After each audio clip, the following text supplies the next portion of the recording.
नमस्कार. योग, त्याची तंत्रे, आसने आणि त्याची फायदे.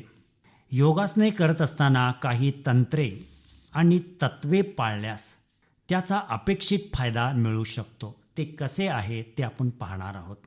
योग साधना सुरू करण्यापूर्वी मन शांत, स्वस्थ असावे. श्वासाची गती मंद असावी. स्थिर सुखमासनम हे तत्व लक्षात असावे. कोणतेही आसन जबरदस्तीने, घाई गडबडीने, फाजील ताण, दाब देऊन करू नये. आसनाच्या अंतिम स्थितीमध्ये त्याकडे जाताना सावकाश, झेपेल तेवढे, यथाशक्तीने जावे, थोडे थांबावे आणि हळूहळू पूर्वस्थितीकडे यावे. आसन स्थिर जेव्हा होते तेव्हा प्राणधारणा करावी. प्राणधारणा म्हणजे श्वास प्रश्वासावर लक्ष केंद्रित करावे. सर्वसाधारण प्रकृतीच्या व्यक्तीने कोणतेही आसन कराव्यास हरकत नाही.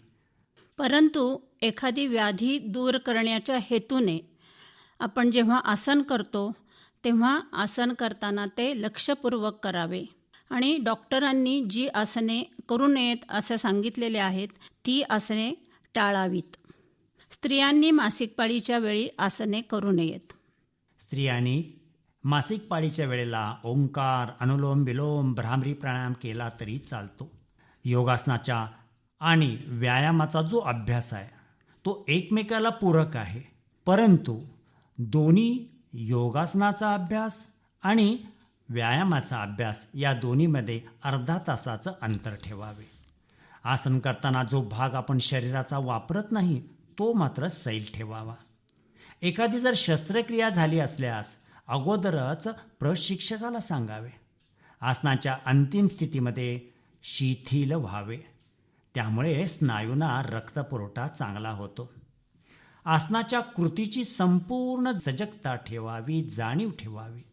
शेवटी शवासन करावे.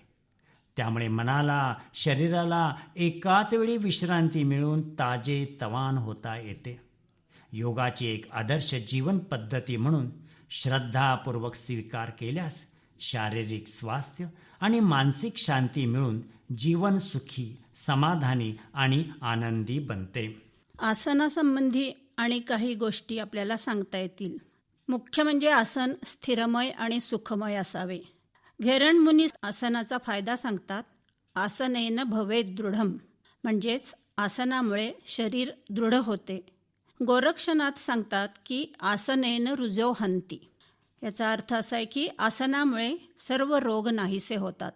पतंजली मुनी सांगतात ततो द्वंद्वा नभिघातः, म्हणजे आसन सिद्ध जेव्हा होतं त्यावेळी आपल्या शरीराला कोणत्याही द्वंद्वांचा त्रास जाणवत नाही. स्वात्माराम सांगतात की कुर्यात आसनम स्थैर्यम आरोग्यम चांगलाघवम, म्हणजे आसन केल्यानंतर स्थैर्य आणि आरोग्य आणि शरीराला हलकेपणा प्राप्त होतो. असे हे आसनाचे फायदे आपल्याला सांगता येतील.